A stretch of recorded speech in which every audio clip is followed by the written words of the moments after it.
नमस्कार, स्वागत है आपका कमोडिटी निवेश में, जहां हम आपको न सिर्फ कमोडिटी बाजार की खबरों से रूबरू कराते हैं बल्कि आपके लिए बेहतर ट्रेडिंग कॉल्स भी लेकर आते हैं।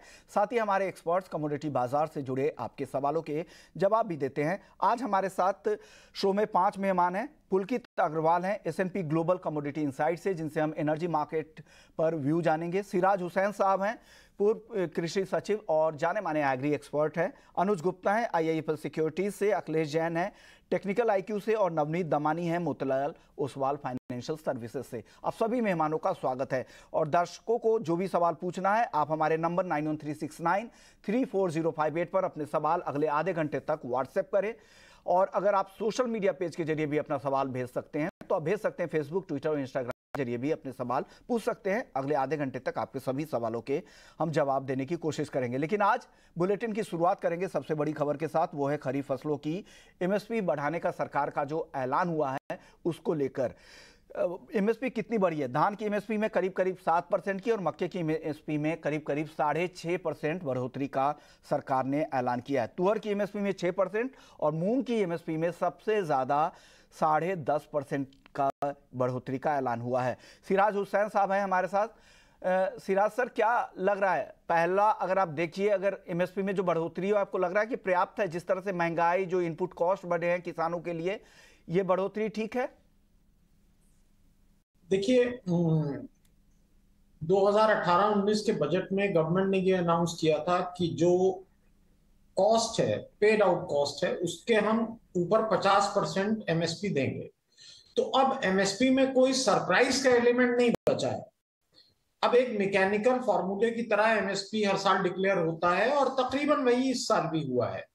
लेकिन फिर भी मैं कहूंगा कि धान के MSP में ये अच्छा है कि गवर्नमेंट ने करीब 7% MSP धान का बढ़ाया है, तो ये एक अच्छी खबर है। लेकिन मुझे ये लगता है अरहर में मैं थोड़ा सा ज्यादा MSP में इंक्रीज उम्मीद कर रहा था। 6% से ज्यादा की उम्मीद हम कर रहे थे, वो नहीं हुआ। लेकिन कपास में गवर्नमेंट ने अच्छा फैसला किया है और 8.9% का MSP में इंक्रीज दिया है।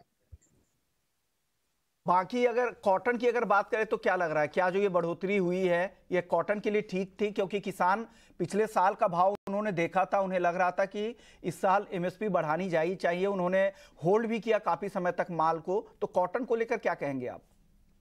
नहीं, ये बहुत अच्छा फैसला है, क्योंकि अभी तक जो खबरें पंजाब से आ रही हैं उनसे ये लग रहा है कि कॉटन का एरिया कम हो रहा है। हालांकि अभी बहुत अर्ली डेज हैं, अभी ये कहना मुश्किल है कि क्या इम्पैक्ट होगा। दूसरी चीज एक जो याद रखने की है कि बहुत दिनों से एग्रीकल्चर इकोनॉमिस्ट, एक्सपर्ट्स ये कह रहे थे कि किसान अपनी फसल को फौरन बेच देते हैं और कम दाम उनको मिलते हैं। तो इस साल कपास किसानों ने अपनी फसल को रोक के रखा और मार्केट अराइवल्स कम हुए। उसके बावजूद अब दाम पहले से भी गिर गए। तो जाहिर है कि ये मार्केट के इम्परफेक्शन को दिखाता है और ये दिखाता है कि मार्केट में कंपटीशन प्रॉपर नहीं है। इसलिए कपास का MSP से खास तौर से मैं खुश हूं कि गवर्नमेंट ने उसमें एक हैंडसम इंक्रीज दिया है 8.9% का। सर, लेकिन अब फूड सिक्योरिटी की बात कर लेते हैं। आपको क्या लग रहा है, क्या कुछ इम्प्लीकेशंस MSP हाइक होने से आपको लग रहा है? फूड सिक्योरिटी वगैरह की तो दिक्कत नहीं होगी? की दिक्कत सच तो बहुत ज्यादा नहीं लगती है, लेकिन हम ये समझते हैं कि गेहूं का प्रोडक्शन जो गवर्नमेंट के एस्टिमेट आए हैं शायद वहां तक नहीं है। गेहूं का कंजम्पशन जो नीति आयोग के एस्टिमेट है इस साल के 97 मिलियन टन के, उससे करीब 10 मिलियन टन ज्यादा है। और एल नीनो का खतरा मंडरा रहा है। तो इन सब चीजों को देखते हुए कोई बहुत चिंता की बात नहीं है, लेकिन बहुत ज्यादा कंफर्टेबल स्थिति भी नहीं है। एज एग्री इकोनॉमिस्ट, आपको क्या लग रहा है कि शॉर्ट टर्म और long term effect MSP hike का क्या होगा फार्मर्स की लाइफ पर? देखिए, फार्मर्स के लिए तो अच्छा है, और जो फार्मर पैडी उगाते हैं उनको एक अच्छे दाम मिलेंगे। ये भी दिखाता है, देखिए पैडी के MSP में जो इंक्रीज 7% की दी है, ये दिखाता है कि गवर्नमेंट भी फूड सिक्योरिटी की तरफ से कंसर्न है। अदरवाइज कई सालों से ये नैरेटिव था कि धान की खेती कम करी जाए क्योंकि उससे अंडरग्राउंड वाटर का लेवल गिर रहा है, और डाइवर्सिफिकेशन किया जाए पंजाब, हरियाणा वगैरह में। तो आप देखिए कि डाइवर्सिफिकेशन के लिए जो रिकमेंडेड थी फसल, वो थी मक्का की। और मक्का में बहुत ज्यादा यानी कि आप देखें कि वो नहीं दिया गया है एमएसपी में इंक्रीज, उसमें 6.5% का इंक्रीज दिया गया है, पैडी में 7% का इंक्रीज दिया गया है। तो गवर्नमेंट ने भी ये रियलाइज कर लिया है कि मक्का को इथेनॉल के लिए इस्तेमाल करना शायद मुमकिन नहीं होगा। सिराज हुसैन साहब, आपने वक्त निकाला हमारे लिए, हमारे दर्शकों को, और बताया भी कि एमएसपी के क्या इम्प्लीकेशंस है, क्या फ़ायदे किसान के लिए हो सकते हैं और क्या चैलेंज है, और कितना ये इक्विटेबल है, कितना वाजिब ये एमएसपी में बढ़ोतरी है। चलिए भाव के हिसाब से जानते हैं। हमारे साथ 3 मेहमान हैं। अनुज जी, बताइए क्या लग रहा है कॉटन को लेकर? एमएसपी बढ़ गए हैं, कॉटन काफ़ी लंबे समय से एक सुस्ती ही दिखा रहा है। क्या एमएसपी के सपोर्ट से भाव ऊपर की तरफ जा सकते हैं क्या कॉटन के?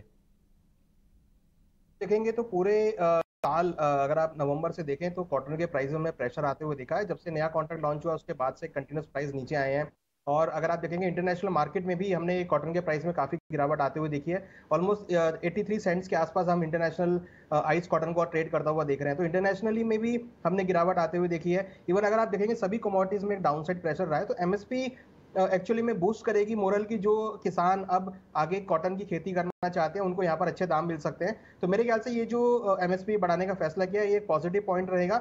और हमें लग रहा है कि जो एक्सपेक्ट कर रहे हैं कि कॉटन की क्रॉप कम हो सकती है वो यहाँ पर बढ़ती हुई दिखाई देगी। तो कहीं ना कहीं किसानों को अब यहाँ पर ये दिख रहा है कि एमएसपी अगर कुछ भी नहीं मिला तो एटलीस्ट एमएसपी उनको यहाँ पर मिलता हुआ दिखाई देगा, जो कि इस रेट से काफी बेहतर है। तो मेरे हिसाब से आने वाली जो क्रॉप है वो अच्छी आ सकती है और एमएसपी पर किसानों को अच्छे दाम मिलेंगे। चलिए अब आगे बढ़ते हैं और अब कुछ दर्शकों के सवाल जवाब का सिलसिला भी शुरू कर लेते हैं। हमारे साथ कई सारे दर्शक हैं जिनके सवाल लगातार आ रहे हैं। पहले दर्शक हमारे साथ सचिन अग्रवाल है। ये इनका सवाल भी कॉटन सीड ऑयल केक को लेकर ही है कि 1 महीने का क्या आउटलुक है। क्या लग रहा है आपको कॉटन सीड ऑयल केक में, Akhilesh ji?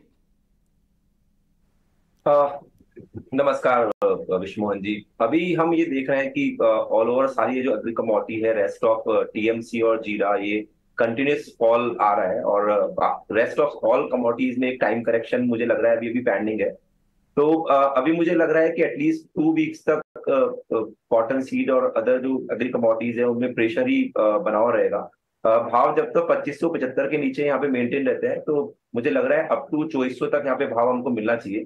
But for long term investor, अगर किसी को एक क्वार्टर के लिए पोजीशन बनानी है तो यहाँ पे 2 से 3% का अगर करेक्शन आता है तो कॉटन सीड को यहाँ पे बाय करके आप चल सकते हैं। नीचे में 2400 के नीचे का एक स्टॉप लॉस का मेंटेन कर सकते हैं। चलिए अगले दर्शक हमारे साथ राकेश हैं। 2 लॉट गोल्ड इन्होंने खरीदा है 59,875 रुपए पर। नवनीत जी, क्या करना चाहिए इनको? 59,875 की बाइंग है। वेल विश्वमोहन जी, मुझे लग रहा है कि आज के सत्र में गोल्ड में थोड़ा सा नेगेटिव मोमेंटम देखने मिल सकता है। सेकंड हाफ में 60,100 के आसपास गोल्ड अभी जा सकता है 60,300 के स्टॉप लॉस से, और बेच सकते हैं। और 59,700 इनकी अगर बाइंग रिकमेंडेशन है तो मुझे लगता है एग्जिट कर लेना ज्यादा बेहतर रहेगा, थोड़ा सा पुल बैक में। ये दर्शक हमारे साथ है हरकेश कुमार हैं। क्रूड में अभी क्या ट्रेंड रहेगा? नवनीत जी, क्या लग रहा है क्रूड को लेकर आपका व्यू? वेल क्रूड, मुझे लगता है कि क्रूड में लास्ट 3-4 दिनों में एक बहुत सीमित दायरे में कारोबार होता हुआ नजर आ रहा है। नीचे में 5,800 850 और ऊपर में 6,050 यही रेंज में ट्रेडिंग होती हुई नजर आ रही है। तो मुझे लगता है काफी सारे इवेंट्स ऑलरेडी प्राइस में बिल्ट इन हो चुके हैं और अगले कुछ दिनों तक कुछ खास इंक्रीमेंटल इवेंट नहीं है जो कि प्राइसेस को ड्राइव करेंगे। एक बार ऐसा पॉसिबिलिटी हो सकता है विश्वमोहन जी की 6,200 का स्तर आपको देखने मिले तो 6,000 के आसपास बाय करने की स्ट्रेटेजी रहेगी। 5,880 का आप स्टॉप लगाइए एंड 6,070 6,090 तक के टारगेट देखने मिल सकते हैं। है पंकज गुप्ता हैं एमपी से। Cotton seed oil cake long term में कहां तक जा सकता है? अनुज जी, क्या लग रहा है कॉटन सीड ऑयल को के लेकर लॉन्ग टर्म का आउटलुक आपका क्या है? देखिए, कॉटन सीड ऑयल केक का जो आउटलुक है वो डिपेंड करेगा कॉटन के प्राइसेस पे और जिस तरीके से एमएसपी बढ़ाया गया है। तो मेरे हिसाब से कॉटन ऑयल केक की जो प्रोडक्शन होगी वो भी यहाँ पर बढ़ती हुई दिखाई देगी। हालांकि इंडियन पर्सपेक्टिव से अगर बात करें तो सभी कुछ मानसून पर डिपेंड करेगा और मानसून लग रहा है कि जैसे 48 से आने वाले 2 या 3 दिनों में आपको इंडिया में करेल में हिट होता हुआ दिखाई देगा। तो उससे काफी हद तक एग्रीकल्चर कमोडिटी को सपोर्ट मिल सकता है। तो मेरे हिसाब से अभी जो रेंज बन रहा है 2500 के आसपास हम देखें काफी कंसोलिडेट कर रहा है।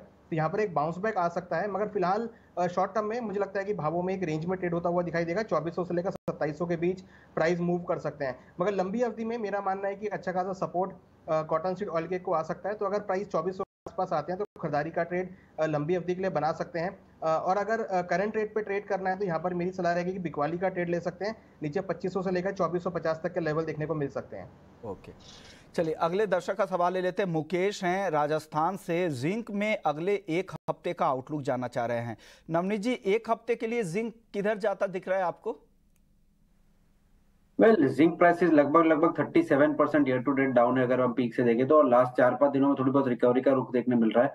मुझे लगता है कि जिंक में एक अच्छा पुल बैक देखने को मिल रहा है, और एलएमई पे जब से 2350 का स्तर निकाला है, एक बार राइट पॉसिबिलिटी की 2500 तक का भी लेवल दिखा सकता है। डोमेस्टिक लेवल्स की अगर मैं बात करूं तो मुझे लगता है कि 214-15 के ऊपर टिकने पे 220 तक का स्तर आपको अगले 2-4 दिनों में देखने मिल सकता है। तो आप 214 के आसपास बाय करिए, 212 का स्टॉप लगाइए, एंड 218 220 तक के लेवल देखने मिल सकते हैं। ओके, अगले दर्शक है मंजीत सिंह है राजस्थान से, कॉटन में जानना चाहिए कि कॉटन में क्या करना चाहिए। मंजीत सिंह को क्या सलाह देंगे अखिलेश जी? कॉटन में आपको क्या लग रहा है, कॉटन की क्या रहेगी आगे? कॉटन में माफी चाहूंगा, मेरा स्पेसिफिक कोई ट्रैकिंग नहीं है कॉटन को लेकर, तो अभी मैं न्यूट्रल हूँ कॉटन को लेकर। अनुज जी, आप क्या सलाह देंगे मंजीत जी को, कॉटन में इनको क्या करना चाहिए?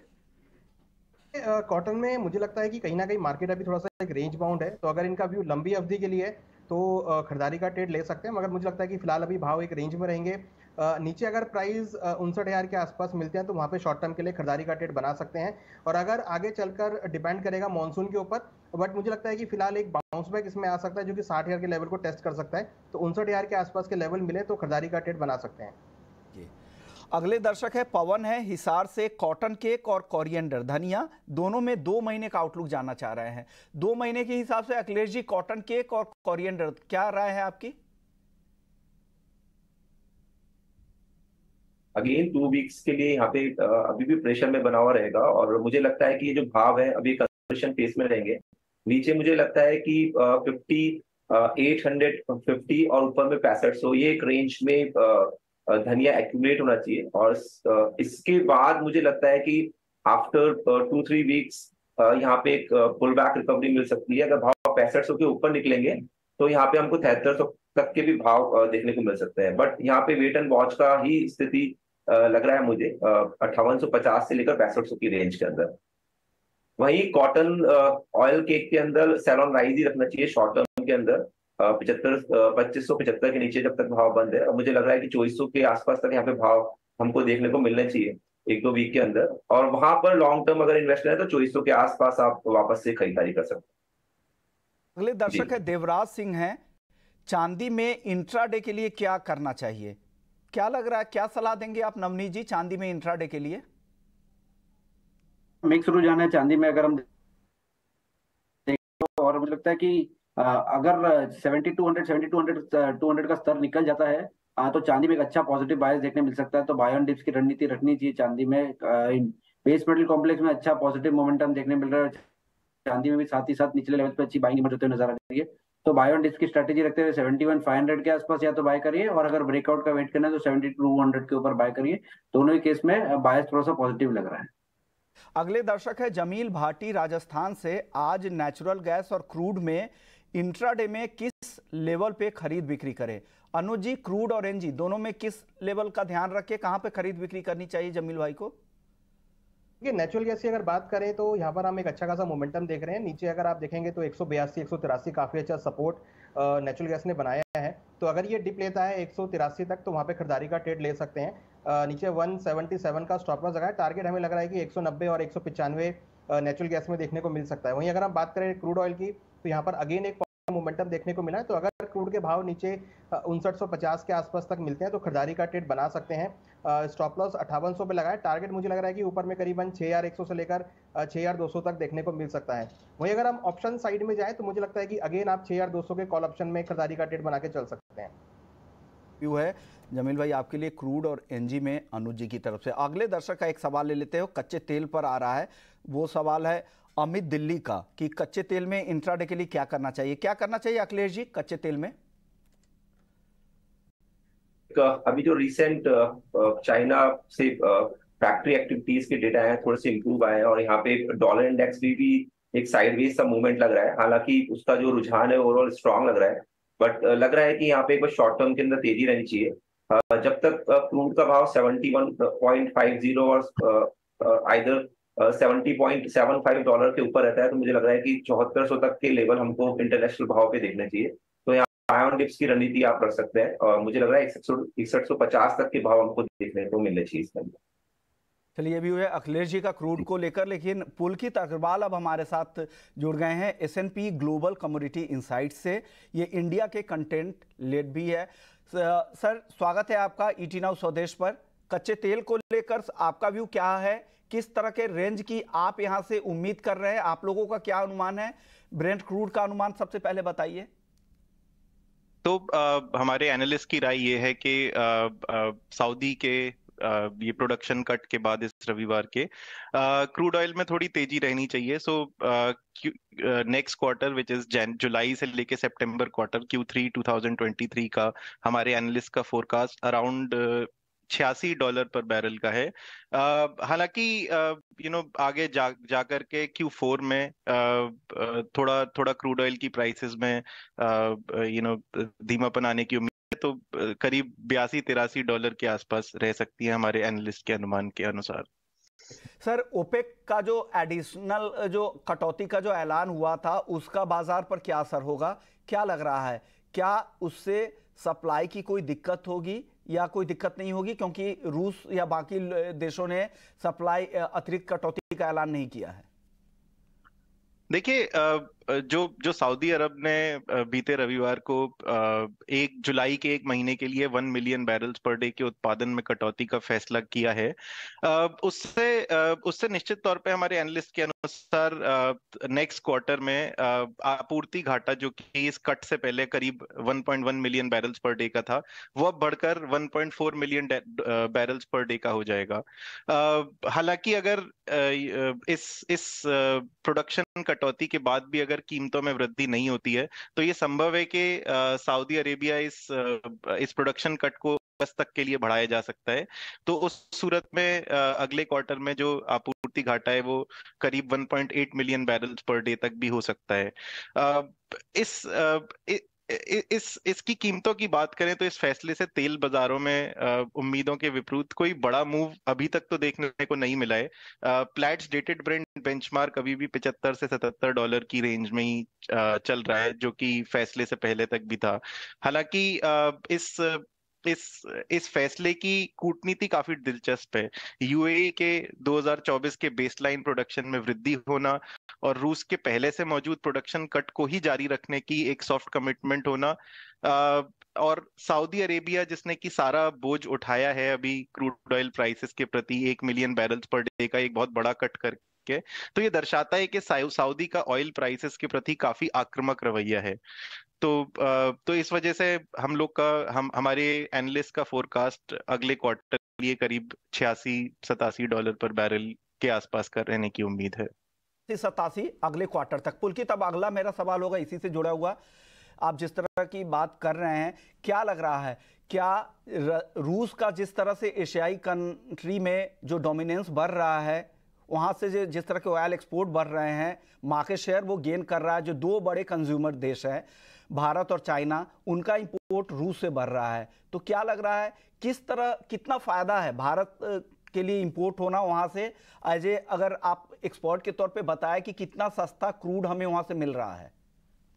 ये आपका कहना सही है, एंड मार्केट ट्रेंड्स के अनुसार रशिया का मार्केट शेयर इंडिया में 40% के ऊपर जा चुका है, जो कि बहुत अधिक है।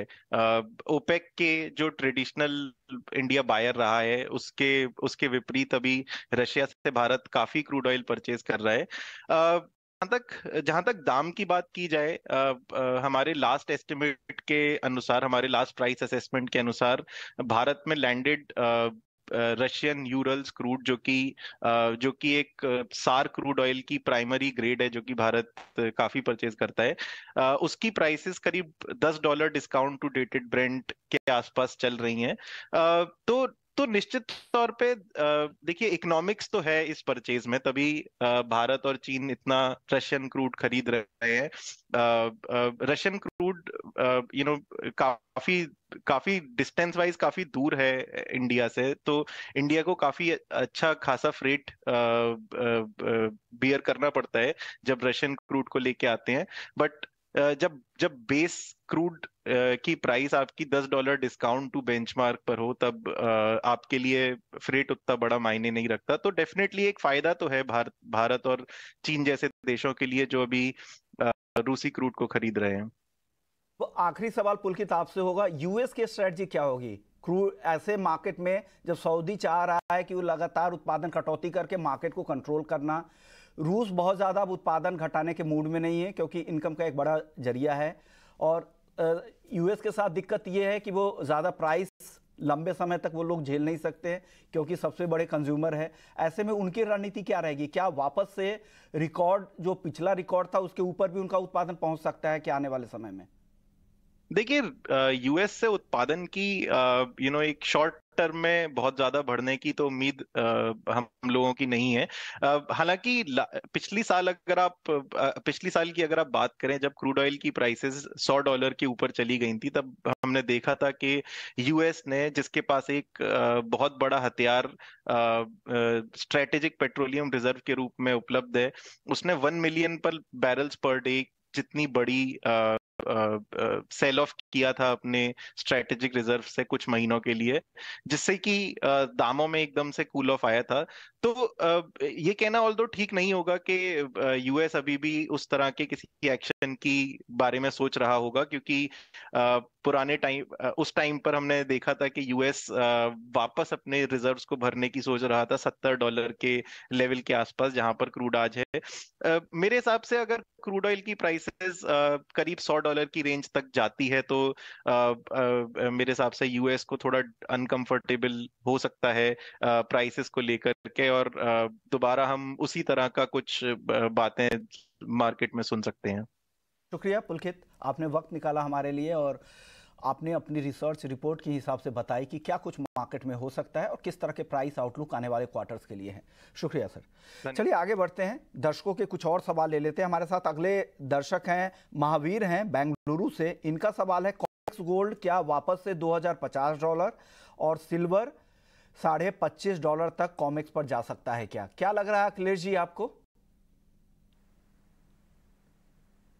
अभी दोनों ही जो कॉन्ट्रैक्ट है वो रेंज बाउंड ही लग रहे हैं, और यहाँ पे अभी ये कहना जल्दी होगा। सिल्वर $24 का भी स्ट्रॉन्ग रेजिस्टेंस लेवल है, जब तक ये लेवल यहाँ पे ब्रेच नहीं होता तो अभी मुझे नहीं लगता यहाँ पे इतनी जल्दी चांदी ये लेवल टच करेगा। मुझे जो दायरा लग रहा है वो कॉमेक्स के अंदर 22.80 से $24 के आसपास लग रहा है। अगर $24 के ऊपर बाजार सस्टेन करता है, या एमसीएक्स में यहाँ पे 72,000, 750, 800 के ऊपर अगर बाजार टिकता है, तो यहाँ पे नो डाउट एक बार शॉर्ट टर्म रिकवरी देखने को मिल सकती है। वहीं सोना भी मुझे एक बार रेंज लग रहा है नीचे में, ये बार बार बाउंस बैक ले रहा है 1934-35 के लेवल से, और ऊपर में ये 2025 के आसपास रेजिस्टेंस लेता है। अगर $1983-84 के ऊपर रुकते हैं तो नो डाउट यहाँ पे 2025 तक के लेवल देखने को मिल सकते हैं। बट अभी ये दोनों ही कमोडिटीज एक सीमित दायरे में लग रही है। और जी बढ़ते फटाफट से दर्शकों के सवाल लेते। सुमन है गंगानगर से, सोना खरीदा है 59,830 रुपए पे, टारगेट जानना चाह रहे हैं, क्या टारगेट देंगे आप अनुज जी इनको? देखिए, मुझे लग रहा है कि ऊपर में 60,100 से लेकर 60,200 तक का टारगेट देखने को मिल सकता है। इंटरनेशनल मार्केट में एक्सपेक्ट कर रहे हैं कि एक बार $1970-1975 तक के लेवल देखने को मिल सकते हैं। तो ओवरऑल अगर देखें तो 1975 एक रेजिस्टेंस है, अगर वो ब्रेक होता है तो फिर 1990 से लेकर $2,000 तक के लेवल देखे जा सकते हैं। अगले दर्शक है समीर हैं बुलंदशहर यूपी से, नेचुरल गैस और सिल्वर में इंट्राडे के लिए स्ट्रेटजी जानना चाह रहे थे, एनजी और चांदी। नवनीत जी। सिल्वर में मेरा व्यू थोड़ा सा पॉजिटिव साइड पे जैसे मैंने बताया, और मुझे लगता है बाय ऑन डिप्स की रणनीति अपनानी चाहिए। 71,500 के आसपास मिली तो बाय किया जाए, 71,200 का स्टॉप, 72,200 के आसपास के टारगेट होते हैं। 72,200 के ऊपर एक अच्छा डिसेंट ब्रेकआउट देखने मिलेगा, जहाँ की प्राइसेस को और 500-700 रुपए की बढ़त आपको दिखा सकता है आने वाले दिनों में। तो बी वॉचफुल फॉर 70 to 200। साथ ही साथ आपका सवाल रहा नेचुरल गैस पे, तो मुझे लगता है natural gas prices 178 on the lower side, 192 on the higher side, ये रेंज में करीब करीब 2 हफ्तों से ट्रेड कर रहे हैं। फिलहाल अभी 187 188 के आसपास चल रहा है। मुझे लगता है थोड़ा सा पॉजिटिव बायस देखने मिल सकता है और ये finally breakout of the range हो सकता है, जो कि प्राइसेस को 202 205 210 तक भी ले जा सकता है। तो बाय ऑन डिप्स की रणनीति रखते हुए बाय करते हुए चलना चाहिए, और 192 के ऊपर ब्रेकआउट जो है वो एडेड एडवांटेज दे सकता है नेचुरल गैस बुल्स को। जब आप दीजिएगा अगले दर्शक का। सतवीर है पानीपत से। अखिलेश जी, चांदी, एल्युमिनियम और जिंक खरीदे या बेचे, लेवल और स्टॉप लॉस सिर्फ बताइए। अभी जो बेस मेटल है ये भी लग रहा है। एल्यूमिनियम के भाव अभी 204 के आसपास चल रहे हैं। यहाँ से 2-1 रुपए का अगर डाउन साइड आता है तो एल्यूमिनियम को आप एक्यूमुलेट कर सकते हैं। 199 का स्पेस स्टॉप लॉस रखिए और 209 210 तक के लक्ष्य यहाँ पे हमको देखने को मिल सकते हैं। चांदी भी अभी नो डाउट यहाँ पे बाय ऑन डिप्स का रणनीति आप रख सकते हैं और ट्रेडिंग प्रोस्पेक्ट 71,600 का स्पेस स्टॉप लॉस लगाइए। ऊपर में इसको एड ऑन कर सकते हैं 72,200 के ऊपर, 72,700 800 के टारगेट के लिए। इसके ऊपर चांदी में एक फ्रेश ब्रेकआउट मिलेगा, वहां से चांदी एक अच्छा रिकवरी दे सकती है। तब तक ये जो रेंज है 72,200 से लेकर 73,000 से लेकर 71,500 तक का इसका रेंज बन रहा है। शुक्रिया। एंड नेचुरल गैस में बाय ऑन डिप्स की आप रणनीति रख सकते हैं। या तो भाव आपको 182 के आसपास मिले या फिर ये 191 के ऊपर होल्ड करें। मुझे अभी ये स्ट्रांग लग रहा है काफी ज्यादा कॉन्ट्रैक्ट, जब तक ये 175 के नीचे क्लोज नहीं करता। और मुझे आने वाले टाइम में इसके अंदर अच्छी रिकवरी दिख रही है और भाव 225 से 30 तक की रेंज में दिख रहे हैं। तो it's buy on dips commodity for me. शुक्रिया अखिलेश जी आपका, अनुज जी आपका, नवनीत जी आपका। आज इतने ही सवालों को ले पाएंगे, बचे हुए सवाल कल हम शामिल करेंगे। कमोडिटी निवेश में इतना ही, लेकिन बाकी खबरों के लिए आप बने रहिए ET Now स्वदेश पर। नमस्कार।